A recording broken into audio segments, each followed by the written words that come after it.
ಎಲ್ಲಿ ನೋಡಿದ್ರು ಗಿಲ್ಲಿ ಗೋಟ್ ಹಾಕಿ ಗಿಲ್ಲಿ ಗೋಟ್ ಹಾಕಿ ಗಿಲ್ಲಿ ಗೋಟ್ ಹಾಕಿ. ಕೇವಲ 100 ಡೇಸ್ ಎಂಟರ್ಟೈನ್ಮೆಂಟ್ ಕೊಡೋರ ಬಗ್ಗೆ ನೀವು ಇಷ್ಟೆಲ್ಲ ಯೋಚನೆ ಮಾಡಿ ಓಟ್ ಹಾಕ್ತೀರಾ. ಆದ್ರೆ ನಿಮ್ಮ ಗ್ರಾಮ ಪಂಚಾಯತಿ, ತಾಲೂಕು, ಜಿಲ್ಲೆ, ರಾಜ್ಯವನ್ನ 50 ವರ್ಷದಿಂದ ಪೊಲಿಟಿಕಲ್ ಡಾಮಿನೆನ್ಸ್ ಮಾಡ್ತಿರೋರ ಬಗ್ಗೆ ಯಾಕೆ ಯೋಚನೆ ಮಾಡೋದಿಲ್ಲ? ಒಬ್ಬ ಬಿಗ್ ಬಾಸ್ ಕಂಟೆಸ್ಟೆಂಟ್ ಮನೆಯೊಳಗೆ ಅವನ ಬಿಹೇವಿಯರ್ ಹೇಗಿದೆ, ಅವನ ಟಾಸ್ಕ್ ಹೇಗಿದೆ, ಅವನನ್ನ ಓವರ್ ಆಲ್ ಜಡ್ಜ್ ಮಾಡಿ ಓಟ್ ಹಾಕ್ತೀರಾ. ಆದ್ರೆ ನಿಮ್ಮ ಸ್ಥಳೀಯ ರಾಜಕಾರಣಿಗಳನ್ನ 10 ವರ್ಷಗಳಿಂದ ನೋಡಿರ್ತೀರಾ. ಆದ್ರೂ ಅವನು ಎಷ್ಟೋ ಅಭಿವೃದ್ಧಿ ಕೆಲಸಗಳನ್ನ ಮಾಡಿರೋದಿಲ್ಲ. ಎಷ್ಟೋ ಹಗರಣಗಳಲ್ಲಿ ಅವನು ಒಳಗಾಗಿರ್ತಾನೆ. ಇದು ನಿಮ್ಗೆ ಗೊತ್ತಾಗೋದಿಲ್ವಾ?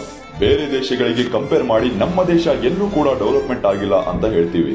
ಆದ್ರೆ ಬೇರೆ ದೇಶಗಳಲ್ಲಿ ಅಲ್ಲಿನ ಯೂತ್ಸ್ ಚೀಪ್ ಎಂಟರ್ಟೈನ್ಮೆಂಟ್ ಗಳಿಗೆ ಫೋಕಸ್ ಮಾಡೋದಿಲ್ಲ.